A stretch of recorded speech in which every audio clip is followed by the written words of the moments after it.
વિદ્યાર્થી મિત્રો, આજના લેક્ચરમાં આપનું સ્વાગત છે।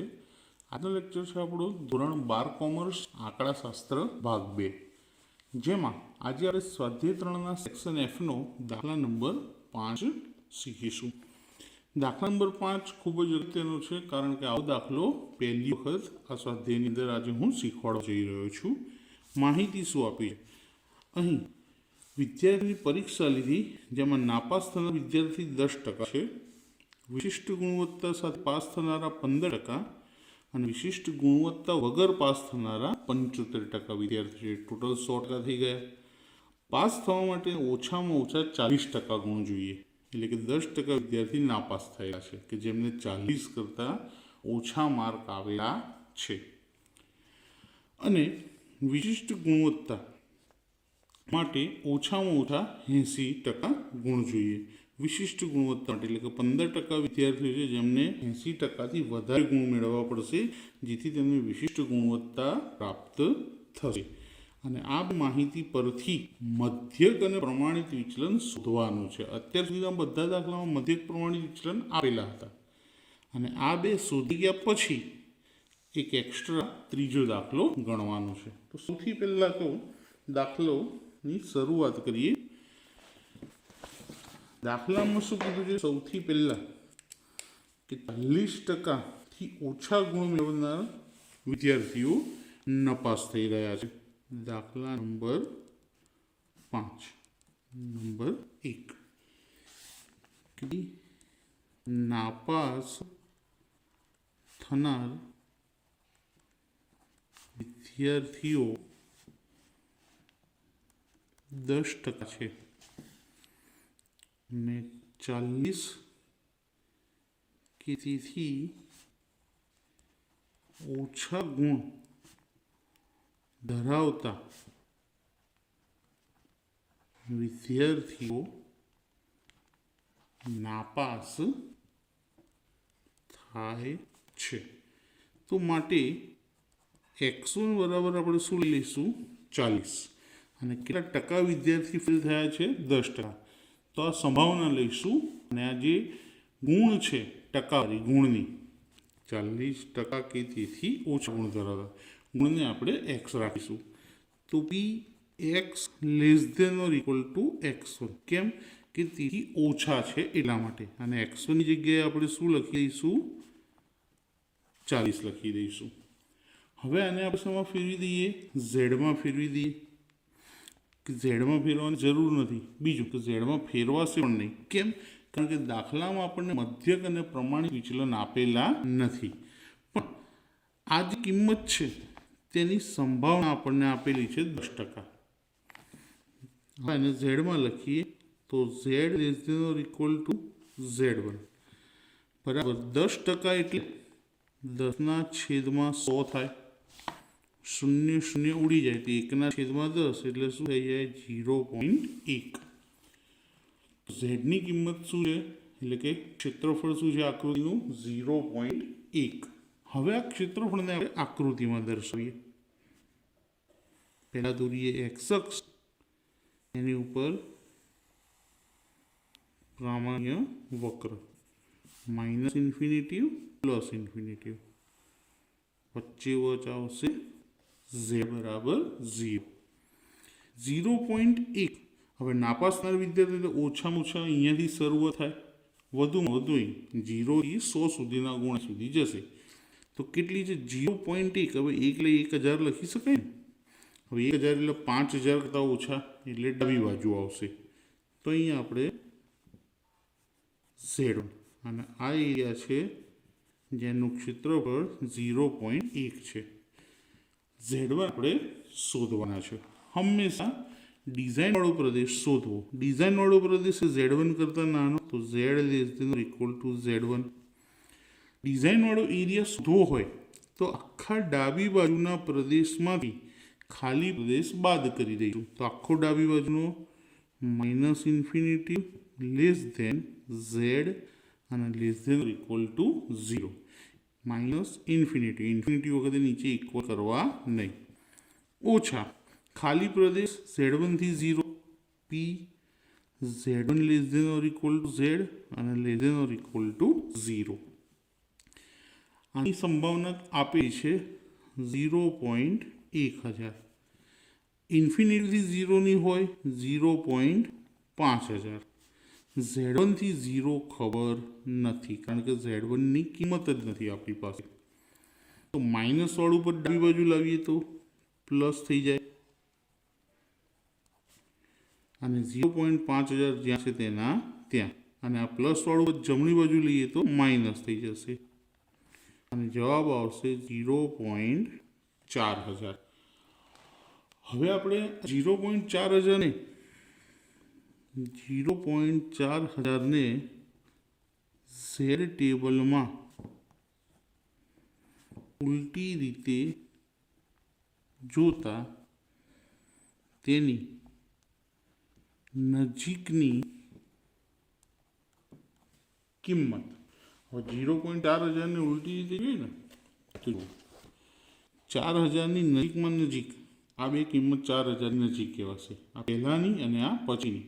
પણ આ પહેલાંની કિંમત 4000ની બહુ નજીક છે, માટે આ જ કિંમત આપણે પસંદ કરવાની, સરેરાશ લેવાની નહીં. કારણ કે સરેરાશ લઈશું તો મોટી કિંમત મળશે. માટે શું લઈશું? 0.3997.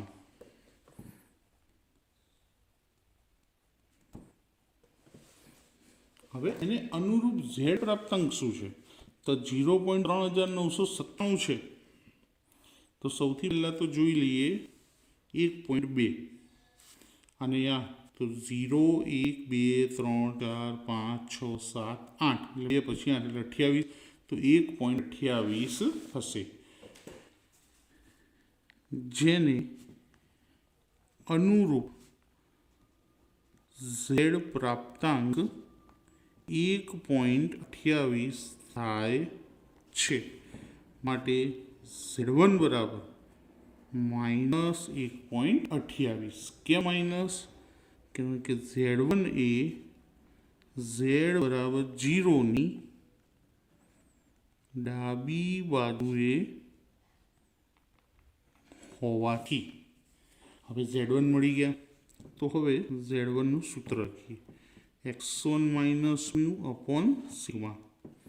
Z1ની વેલ્યુ શું મળી? -1.28 બરાબર x1 માઇનસ મ્યુ છેદમાં સિગ્મા. -1.28. x1ની કિંમત આપણી પાસે કેટલી છે? તો સુધારીથી 40. x1ની જગ્યાએ લખી દે 40 અને આ મ્યુને આની સાથે ગુણી લઈએ તો -1.28 મ્યુ બરાબર x1ની જગ્યાએ 40 માઇનસ મ્યુ. સમીકરણ નંબર 1 મળ્યું. શું મળ્યું? આ સમીકરણ નંબર 1. હવે શું કીધું છે કે વિશિષ્ટ ગુણવત્તા સાથે પાસ થનાર વિદ્યાર્થીઓ 15% છે. વિશિષ્ટ ગુણવત્તા સાથે પાસ થનાર વિદ્યાર્થીઓ 15% છે, જેમને 80%થી વધુ ગુણ મેળવ્યા છે. હવે અહીંયા 80%થી વધુ એટલે x2 બરાબર ગુણ લેવાના, તો એને આપણે સુધારી લઈશું 80. અને તે વધુ છે તો x greater than or equal two x2 અને x greater than or equal two 80. કેટલા ટકા વિદ્યાર્થીઓએ? 15%. ટકાવારીને આપણે પોઈન્ટમાં ફેરવીએ 15/100 તો શું થશે? 0.15. હવે આને ઝેડમાં ફેરવી દઈએ કે z greater than or equal two Z2 બરાબર 0.15. હવે વધુવાળા 0.15 છે તો આકૃતિમાં દર્શાવીએ. પહેલાં એક અક્ષ દોરીએ, ત્યારબાદ પ્રામાણ્ય વક્ર, વચ્ચે 0 માઇનસ પ્લસ ઇન્ફિનિટી. સૌથી વધુ 0.15. હવે 0.15 એટલે 1500 થઈ શકે? તો વધુ કઈ બાજુ હશે? જમણી બાજુ. તો સૌથી વધુ બાજુના 0.15 એટલે અહીં આવશે Z2 અને આ એરિયા આવશે 0.15. અહીં આપણે જેમ આગળ Z શોધ્યા હતા, અહીં Z2 શોધવાના છે. ત્યાં ઓછા એટલે અહીંયા ડિઝાઇન આવી હતી, અહીં વધુ છે એટલે છેલ્લે ડિઝાઇન આવશે. તો Z greater than or equal two Z2. હવે આખા જમણા ભાગમાંથી જો ડિઝાઇનવાળો ભાગ જોઈતો હોય તો આ ખાલી ભાગ શું કરી દઈશું? બાદ. જમણો ભાગ 0 થી ઇન્ફિનિટિવ માઇનસ ખાલી ભાગ 0 થી Z2.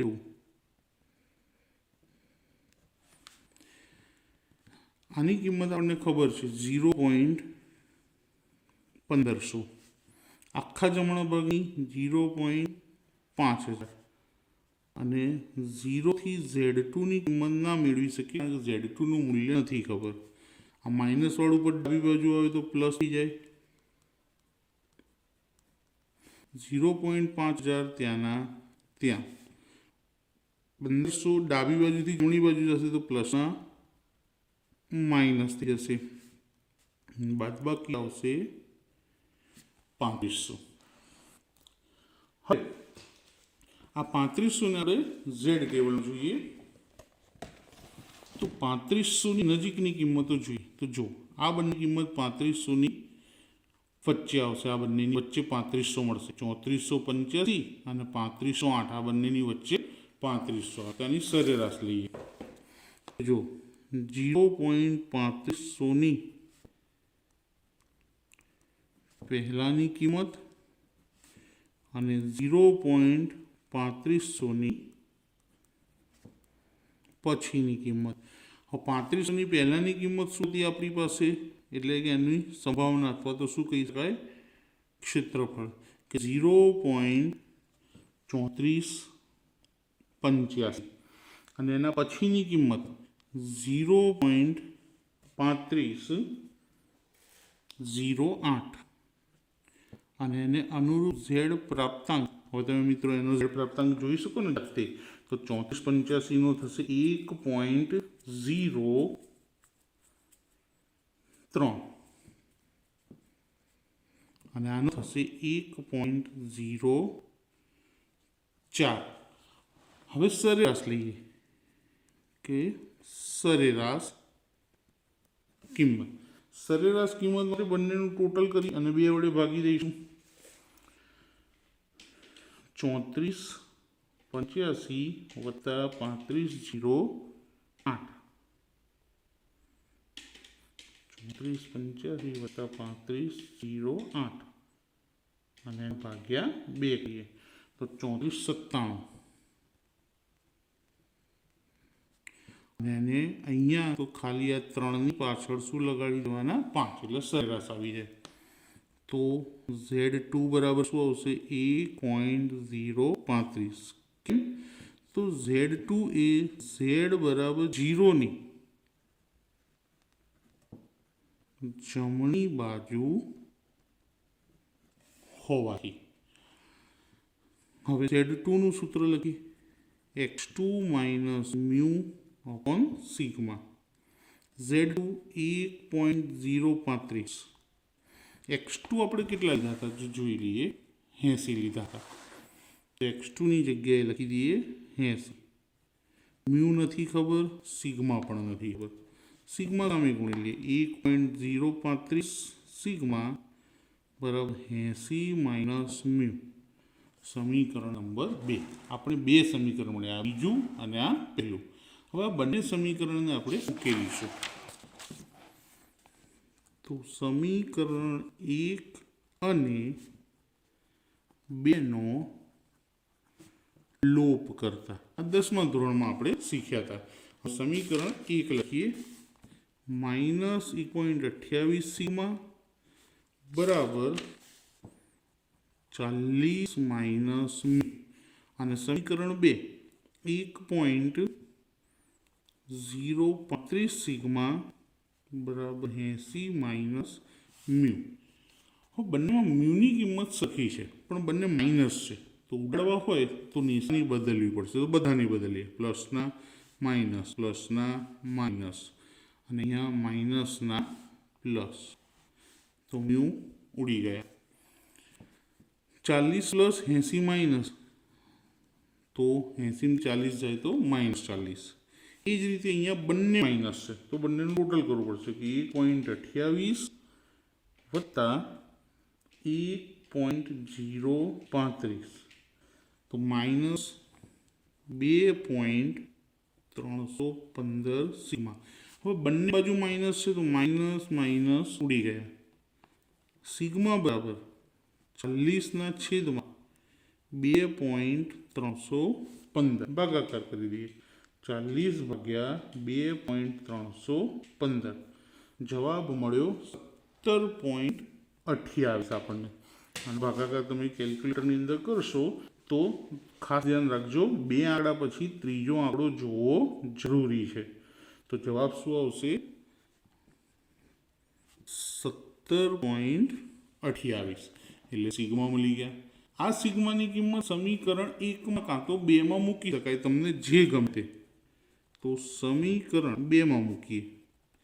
સિગ્મા બરાબર 17.28 મૂકતા સમીકરણ 2 અહીંયાથી લખી દઈએ 1.035, સિગ્માની જગ્યાએ લખી દઈએ 17.28 બરાબર 80 માઇનસ મ્યુ. બંનેનો ગુણાકાર કરીએ તો 17.28 ગુણ્યા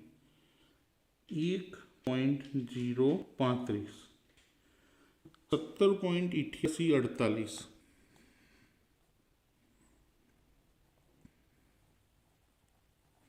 માઇનસ મ્યુ આમ લાવીશું, પછી લાવીએ માઇનસ મ્યુ ડાબી બાજુ લાવીએ તો કેવો થઈ જશે?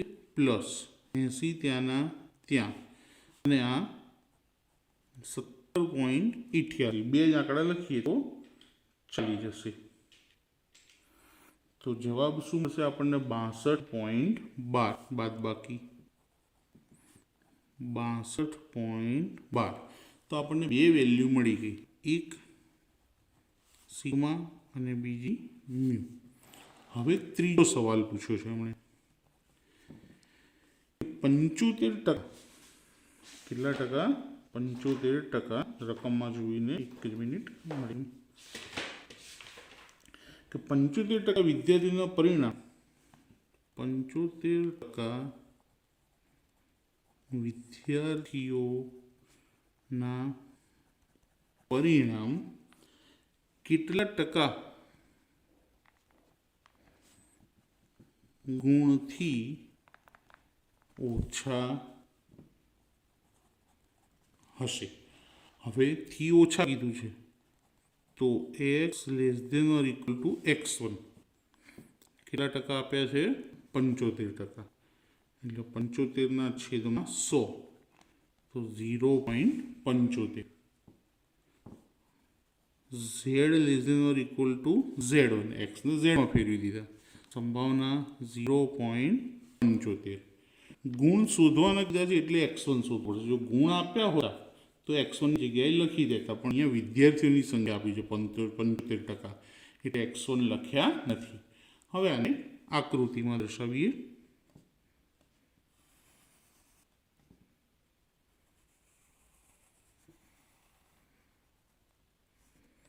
બરોબર વચ્ચે z બરાબર 0, માઇનસ ઇન્ફિનિટિવ પ્લસ ઇન્ફિનિટિવ. હવે 0.75 00 7500 ડાબી બાજુથી શરૂ કરીએ તો અહીંયા 5000 આવે અને પછી બીજા, એટલે z1 ક્યાં આવશે? જમણી બાજુ આવશે અને બંને બાજુ ડિઝાઇન આવશે. આટલી ડિઝાઇન થશે 0.5000 અને આટલો ભાગ થશે 0.2500. આ બંનેનું ટોટલ થાય 7500. હવે કૌંસમાં z <= z1 આ બે ભાગમાં વહેંચી ગયો છે. માઇનસ ઇન્ફિનિટિવથી 0 પહેલો ભાગ અને બીજો 0 થી Z1. 0 less than or equal to Z અને less than or equal to Z1. બંને બાજુ ડિઝાઇન હતી એટલે વત્તાકાર કર્યો. આની કિંમત આપણને ખબર છે 0.7500. ઇન્ફિનિટી 0ની 5000. જ્યારે 0 થી Z1ની ખબર નથી. 5000ને ડાબી બાજુ લઈ જવા પડશે કારણ કે આ તો પ્લસ છે એટલે આને ખસેડાય નહીં. 5000ને ડાબી બાજુ લઈ જઈએ તો માઇનસ થઈ જશે. તો 0.7500 માઇનસ 5000 0 થી Z1. તો માટે આ 0 થી Z1ની વેલ્યુ કેટલી મળશે? 0.25. કેટલી મળશે? 0.2500 મળશે. હવે 2500 ઝેડ ટેબલમાં જોઈએ તેની આજુબાજુની કિંમત કઈ આવે છે તે. તો 2486 અને 2518 આ બંનેની વચ્ચે 2500 આવે અને 2486ને અનુરૂપ શું આવશે? 6 અને 7 એટલે 67 અને 2518 માટે 8 એટલે 68. તો 2486 2518 કોષ્ટક બનાવવું પડશે. કોષ્ટકમાં સૌથી પહેલાં શું લખીશું? 0.2500ની પહેલાની નજીકની કિંમત 0.2486 અને એ જ રીતે 0.2500ની પછીની નજીકની કિંમત 0.2518. આ ક્ષેત્રફળ છે અને હવે એના પરથી આપણે શું લખીશું? પ્રાપ્તાંક. પહેલાનો હતો 67 અને બીજાનો હતો 68. હવે સરેરાશ શોધવી પડશે. તો 2486 વત્તા 2518 એને ભાગ્યા 2. તો સરેરાશ આપણે શું મળી? સરેરાશ કિંમત. હવે આને અનુરૂપ તો અહીંયા તો ઉપરવાળી કિંમત હોય એની જોડે 5. તો હવે Z1 બરાબર શું આવશે? 0.675 અને પ્લસ જ રહેશે કારણ કે Z1 એ Z બરાબર 0ની જમણી બાજુએ હોવાથી. હવે Z1નું સૂત્ર લખીએ કે x1 minus mu upon sigma. Z1 કેટલા મળ્યા? 0.675. એક્સની વેલ્યુ આપણને ખબર નથી. મ્યુ અને સિગ્મા હમણાં શોધ્યા. જુઓ મ્યુ કેટલા? 62.15 અને સિગ્મા 17.28. તો અહીં મ્યુની જગ્યાએ 62.15 17.28 17.28ને 675 સાથે ગુણીએ. 17.28 ગુણ્યા 675 તો 11.664. માઇનસ ડાબી બાજુ લઈએ તો શું થઈ જાય? પ્લસ 62.15. તો x1 બરાબર સરવાળો કરી લઈએ 62.15નો અને 11.664નો. તો જવાબ આવ્યો 73.814. એટલે તમે 81 પણ લખી શકો છો. બે આંકડાની અંદર આપણે જવાબ લખવાનો હોય છે એટલે. તો કેટલા ટકા ગુણ વધારે મળ્યા વિદ્યાર્થીઓના?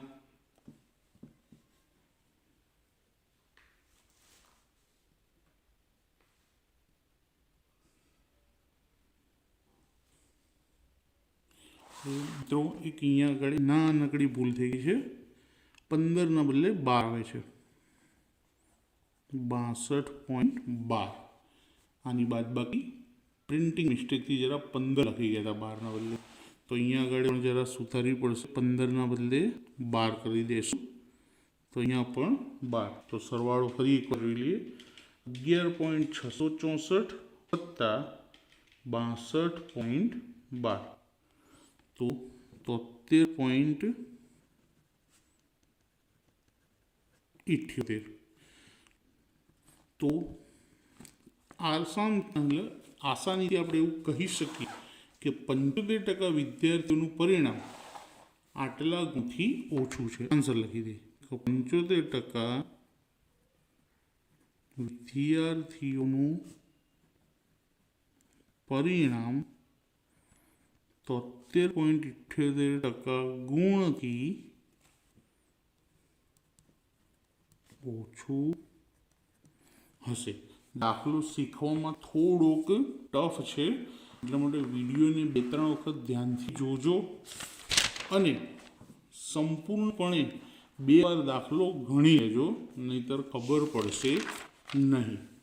અને જો પરીક્ષા અઘરી બનાવવી હોય તો આ દાખલો પરીક્ષામાં પૂછી શકાય છે. તો મિત્રો, વિડીયો પસંદ આવે તો એને લાઈક કરજો, તમારા ફ્રેન્ડ્સને શેર કરજો અને ચેનલને સબસ્ક્રાઈબ કરવાનું ભૂલતા નહીં. Thank you.